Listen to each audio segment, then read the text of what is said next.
बिस्मिल्लाहिर्रहमानिर्रहीम। First year students अस्सलाम वालेकुम। फ़र्स्ट ईयर स्टूडेंट्स, ये इस चैप्टर की आखिरी एक्सरसाइज है, चैप्टर नंबर 7 की 7.8। इस एक्सरसाइज का क्वेश्चन नंबर 3, 4, 8 और 9 ये हमारे शॉर्ट सिलेबस के अंदर शामिल है। डियर स्टूडेंट्स, बहुत ही आसान क्वेश्चन है। अब देखें यहाँ पे क्वेश्चन नंबर 3 से स्टार्ट करते हैं। Determine the probability of getting 2 heads in 2 successive tosses of a balanced coin. Statement क्या है कि डिटरमाइन द प्रोबेबिलिटी, पॉसिबिलिटी यानी कि चांसेस फाइंड करें ऑफ गेटिंग 2 हेड्स, जिसमें हम टॉस को फेंकें और 2 सिक्कों को फेंकें इन 2 successive tosses of a balanced coin. यानी कि हम इस तरह करें, 2 हमारे पास सिक्के होंगे, हमने उन्हें उन 2 सिक्कों के कितने चांसेस हो सकते हैं। 2 सिक्के हैं और एक सिक्के की 2 साइडें हैं, तो दूसरे सिक्के की भी 2 साइडें हैं, तो 2 को 2 से मल्टीप्लाई करें, हमारे पास आंसर क्या आएगा 4। तो अब देखें, सैंपल स्पेस जो है वो हमारे पास ये हो सकती है कि या तो दोनों हेड भी आ सकते हैं, या एक सिक्के का हेड दूसरे की टेल आ सकती है, या पहले की टेल दूसरे का हेड आ सकता है, या दोनों की टेल्स भी आ सकती हैं। डियर स्टूडेंट्स, जस्ट ये 4 चांसेस हो सकते हैं। अगर हम 2 सिक्कों को फेंकें तो ये 4 चांसेस यानी कि हो सकते हैं। इनके अलावा और 5वां चांस पॉसिबल नहीं है। या तो दोनों के हेड आएंगे, या दोनों की टेल्स आएंगी, या एक का हेड दूसरे की टेल, या एक पहले की टेल और दूसरे का हेड। तो इसका मतलब ये है कि n ऑफ s यानी कि नंबर ऑफ सैंपल स्पेस हमारे पास कितनी हो गई, 4 हो गई। n ऑफ s कितने चांसेस हैं, 4 चांसेस हैं। उसके बाद डियर स्टूडेंट्स, उसने पूछा है कि वो चांसेस कितने बन सकते हैं, प्रोबेबिलिटी फाइंड करें कि दोनों हेड ऊपर आए। तो A is equal to 2 heads, तो A is equal to HH। अब सैंपल स्पेस के अंदर देखें, HH जो है, दोनों हेड्स जो हैं वो कितनी बार आ रहे हैं, जस्ट एक बार आ रहे हैं। तो N of A, number of heads हमारे पास क्या हो गया, 1 टाइम हो गया, यानी एक बार आ सकते हैं दोनों हेड। सैंपल स्पेस में टोटल पॉसिबिलिटीज जितनी भी होती हैं वो सारी मेंशन करनी होती हैं। उसके बाद जो उसने पूछा हुआ है कि इनमें से 2 हेड कहाँ कितनी बार आ सकते हैं, तो वो जस्ट एक ही बार आ सकते हैं। ये देखें, जस्ट यहाँ पे 2 हेड हैं, बाकी किसी भी जगह पे आपको डबल हेड नहीं नजर आएगा। तो n of a is equal to 1 हो गया हमारे पास। तो p of a, probability of a, n of a over n of s is equal to 1 over 4। ये हमारा इसका फाइनल आंसर आ गया। उसके बाद डियर स्टूडेंट्स, क्वेश्चन नंबर 4 है। आपको पता है कि प्रोबेबिलिटी फाइंड करते वक्त हमने क्या करना होता है कि सैंपल स्पेस की वैल्यू पे डिवाइड ही करना होता है हमेशा। अच्छा, अब यहां पे आ गया हमारे पास 2 coins are tossed twice each. 2 सिक्के जो हैं वो हम टॉस करते हैं ट्वाइस ईच। तो अब हमने यहां पे देखें डियर स्टूडेंट्स, क्या करना है, सेम वही स्टेटमेंट है, उसमें भी 2 सिक्कों को ही हमने टॉस किया था। Find the probability that the head appears on the first toss and same faces appear in the 2 tosses. अब यहां पे देखें, वो कह रहा है कि आप 2 सिक्कों को फेंकें। 2 सिक्कों को जब हम फेंकेंगे तो हमारे पास एक सिक्के की 2 साइडें होती हैं, तो दोनों सिक्कों के 4 चांसेस बन गए ऑटोमेटिकली। तो सैंपल स्पेस इस क्वेश्चन की तरह सेम आ गई। दोनों हेड्स आ सकते हैं, या फिर पहले का हेड दूसरे की टेल, या पहले की टेल दूसरे का हेड, या दोनों की टेल्स। तो सैंपल स्पेस के टोटल नंबर कितने हो गए, n of s is equal to 4। ये 4 बन गए, n of s is equal to 4। देखें डियर स्टूडेंट्स, जब हम 2 सिक्कों को अचानक देखें, 2 सिक्के हैं हमारे पास, हम उनको फेंकते हैं, जितनी बार मर्जी फेंक लें, यही 4 चीजें रिपीट हो सकती हैं, इनके अलावा कोई और पॉसिबिलिटी नहीं है। तो लिहाजा एन ऑफ एस कितने हो गए हमारे पास 4।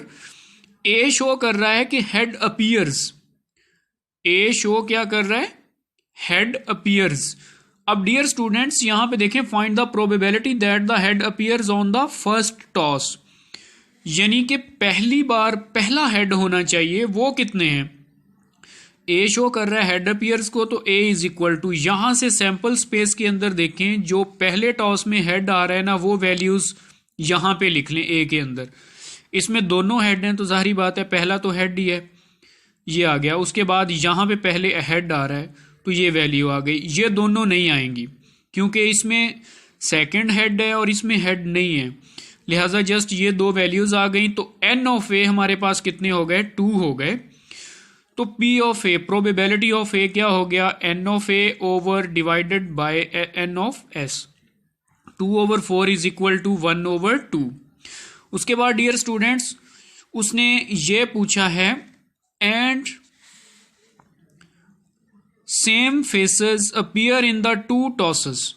सेम फेसेस यानी कि दो वो चांस, अब आपने वो चांसेस निकालने हैं जिसमें सेम दोनों टॉसेस के सेम फेसेस आ रहे हो। तो सेम फेसेस क्या हैं, या तो दोनों हेड आ जाएं, हम कह सकते हैं कि दोनों सिक्कों के तब भी सेम फेसेस आ गए, या दोनों की टेल्स ऊपर आ जाएं, फिर भी हम कह सकते हैं कि दोनों के फेसेस सेम आ गए, लेकिन ये शामिल नहीं होंगे सेम फेसेस में। तो डियर स्टूडेंट्स बी को हम नाम दे देते हैं same faces appear on 2 tosses, B is equal to H, H वाओ टी टी, तो एन ऑफ बी कितने हैं, 2 आ गए। तो probability of B is equal to n of B over n of S is equal to 2/4 is equal to 1/2। Dear students पीछे हम बाकी क्वेश्चंस में जो प्रीवियस एक्सरसाइज में हमने क्वेश्चन किए थे उनके अंदर हम यूनियन वाला फार्मूला लगाते थे प्रोबेबिलिटी फाइंड आउट करते वक्त, लेकिन देखें by using formula probability into A intersection B, ये क्यों यूज कर रहे हैं डियर स्टूडेंट्स। उन क्वेश्चंस के अंदर देखें जो 2 कंडीशंस दी होती थी ना, जैसे ये अपना लिखा हुआ head appears on the first toss, और दूसरी कंडीशन है सेम फेसेस वाली, लेकिन इनके दरमियान वर्ड उन्होंने यूज किया है एंड वाला। आप लोगों को पता होना चाहिए कि अगर दरमियान में एंड का वर्ड यूज किया गया है तो हमने इंटरसेक्शन लेना है, अगर दरमियान में और वाला वर्ड यूज किया गया है तो हमने यूनियन लेना है। और जो है वो यूनियन को मेंशन करता है और एंड जो है वो इंटरसेक्शन को। तो लिहाजा P into A intersection B, इसका एक ही फार्मूला है probability of A dot probability of B, 1/2 dot 1/2 is equal to 1/4। ये इसका फाइनल आंसर आ गया। इसी तरीके से डियर स्टूडेंट्स क्वेश्चन नंबर 8 और 9 है हमारे शॉर्ट सिलेबस के अंदर। क्वेश्चन नंबर 8 में है हमारे पास find the probability that the sum of dots appear in 2 successive throws of 2 dice is every time 7, is every time 7 sum of dots. अब डियर स्टूडेंट्स इसमें हमने ये फाइंड करना है, वो कह रहा है कि आप प्रोबेबिलिटी फाइंड करें, 2 जो डाइस है ना लूडो वाली उनको हमने फेंकना है, उनका सम जो है वो जस्ट कितना आ रहा हो, of 2 dice is every time 7, यानी कि 7 आ रहा हो। अब सबसे पहले हम क्या चीज फाइंड आउट करते हैं, व्हेन 2 डाइसेस आर रोल्ड, एक डाइस पे कितने पॉइंट्स होते हैं, 1 से लेकर 6 तक होते हैं, 6 पॉइंट्स एक पे हो गए, 6 दूसरे पे हो गए, टोटल उनको मल्टीप्लाई करें 36, तो मतलब 36 पॉसिबिलिटीज हो सकती हैं। तो S इज इक्वल टू यहां से लेकर ये, जैसे मैंने कल आपको प्रीवियस लेक्चर में बताया था कि पहली डाइस को 1 में ही रखें, दूसरी को 1 2 3 4 5 6 तक लिखते जाएं, पहली को 1 1 ही लिखते जाएं, फिर पहली को 2 2 ही लिखते जाएं और दूसरी को फिर 1 से स्टार्ट कर दें। इस तरीके से 36 पॉसिबिलिटीज बन जाएंगी। उसके बाद है first through, A is equal to sum is 7 on first throw, जिसमें यानी कि sum is 7 of first throw जो है, तो A इज इक्वल टू 1 वाओ 6, 6 वाओ 1, 2 वाओ 5, 5 वाओ 2, 3 वाओ 4, 4 वाओ 3। यानी कि ये इतनी दफ़ा ये देखें इन दोनों का सम जो है वो कितना कितना बन रहा है, 7 बन रहा है। ये इस पॉसिबिलिटीज़ के अंदर से हमने ये जो पेयर्स हैं वो निकाल के लिखने हैं जिनका सम कितना बने, 7 बने। सेकंड थ्रू जो है sum is 7 on second throw, 1 वाव 6, 6 वाव 1, 2 वाव 5, 5 वाव 2, 3 वाव 4, 4 वाव 3। डियर स्टूडेंट्स ये देखें उसने यहाँ पे लिखा क्या है, sum of dots appearing in 2 successive throws, 2 दफ़ा फेंकना है। अब डियर स्टूडेंट्स देखें 2 दफ़ा उनको फेंकना है तो एक टाइम पे हमने ये हिस्सा निकाल लिया, दूसरे टाइम पे ये हिस्सा निकाल लिया। एन ऑफ एस जो है नंबर ऑफ सैंपल स्पेस हमारे पास 36 आ गए, लेकिन dear students N of A जो है वो भी हमारे पास 6 है और एन ऑफ बी जो है वो भी हमारे पास 6 है। उसके बाद हमने क्या काम करना है, P of A is equal to n of A over n of S, 6 over 36 is equal to 1 over 6। Same इसी तरीके से प्रोबेबिलिटी ऑफ बी जो है वो भी 1 ओवर 6 आएगी हमारे पास। फिर लास्ट में हमने क्या काम करना है, यहां पर भी उसने एंड का वर्ड यूज किया है तो probability into A intersection B is equal to probability A dot probability of B is equal to 1 over 6 dot 1 over 6 is equal to 1 over 36। तो डियर स्टूडेंट्स ये हमारा फाइनल आंसर आ जाएगा। Same यही method जो है वो यहां पे आप लोगों ने यूज करना है। क्वेश्चन नंबर 9 में वो कह रहा है a fair die is thrown twice, find the probability that a prime number of dots appear in the first through and the number of dots in the second through is less than 5। अब यहां पे a fair die is thrown twice, एक die को हमने 2 दफा फेंकना है। अब डाई एक कर दिया, पिछले क्वेश्चंस में डाइज जो थी वो 2 थी, इसीलिए एक डाई में कितने पॉइंट्स होते हैं, 6, दूसरी की भी 6 साइडें होती हैं तो उनको मल्टीप्लाई किया, 36 पेयर्स बने थे। लेकिन डियर स्टूडेंट्स यहां पे सिर्फ एक ही डाई को हमने 2 बार फेंकना है, बस एक डाई एक ही यूज करनी है। तो एक डाई जो है उसमें कितने पॉइंट्स होते हैं, 6 होते हैं। तो यहाँ पेयर्स नहीं बनेंगे, पेयर्स हमेशा बनते हैं जहां पे 2 सिक्के हों, 2 डाइज यूज की जाएं, 2 बॉल्स यूज की जाएं, इस वहां पे पेयर्स बनते हैं, लेकिन यहां पेयर नहीं बनेंगे। तो S is equal to sample space हमारे पास आ गई, डाई पे पॉइंट्स जो लगे होते हैं 1 2 3 4 5 और 6 पॉइंट्स होते हैं बस, क्योंकि यहां पे जस्ट एक डाई की बात हो रही है। एन ऑफ एस जो है number of sample space is equal to 6 आ गया टोटल। फर्स्ट थ्रू इनमें से हमने वो ढूंढने हैं जो कि क्या है, प्राइम नंबर हैं। ए में हमने क्या करने हैं, प्राइम नंबर। तो डियर स्टूडेंट्स प्राइम नंबर कौन कौन से हैं इसके अंदर से, 2 है, 3 है और 5 है, जो कि जस्ट अपने आप पे डिवाइड होते हैं। 1 प्राइम नंबर में वैसे शामिल नहीं है। प्राइम नंबर 2 से स्टार्ट होते हैं, तो 2 3 और 5 हो गए। तो n of A, number of A जो है वो कितने हैं, 3 आ गया।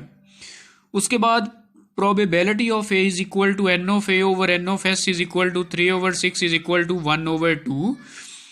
सेकेंड हमारे पास डियर स्टूडेंट्स क्या है, number of dots is less than 5 in second throw, less than 5। तो लेस देन 5 जो है वो कौन कौन से आ रहे हैं, 1 2 3 और 4। लेस देन और इक्वल टू का जिक्र करता तो 5 भी बीच में शामिल हो जाता डियर स्टूडेंट्स, इसलिए 1 2 3 4 आ गए। तो एन ऑफ बी हमारे पास कितने आ गए, 4। तो probability of B is equal to n of B over n of S is equal to 4 over 6 is equal to 2 over 3। अब डियर स्टूडेंट्स यहां पे देखें वर्ड एंड का यूज किया है और का नहीं। अगर एंड का वर्ड यूज किया जाए तो हमने इंटरसेक्शन फाइंड करना होता है। तो probability into A intersection B is equal to probability of A dot probability of B is equal to 1 over 2 dot 2 over 3। इसको मल्टीप्लाई करेंगे, 2 से 2 कट जाएगा, 1 ओवर 3 हमारे पास फाइनल इसका आंसर आ जाएगा। डियर स्टूडेंट्स आप लोगों ने ये बात माइंड में रखनी है, 2.7 एक्सरसाइज में एंड की जगह और यूज किया गया था। जहां पे और यूज किया जाए वहां पर हमने अलग अलग डिजिट्स की अलग अलग प्रोबेबिलिटी फाइंड करने के बाद उनका यूनियन लेना है, लेकिन यूनियन लेने से पहले हम इंटरसेक्शन लेके चेक करते हैं कि उनमें कोई चीज़ कॉमन तो नहीं आ रही। और जहां पर जिस स्टेटमेंट के अंदर क्वेश्चन के अंदर एंड का वर्ड यूज हो जाए वहां पर हमने यूनियन नहीं बल्कि इंटरसेक्शन लेना है। इंटरसेक्शन का जस्ट एक ही फार्मूला है, probability of first dot probability of second. I hope dear students आप लोगों को अच्छे से समझ आ गई होगी। ओके डियर स्टूडेंट्स, अल्लाह हाफिज।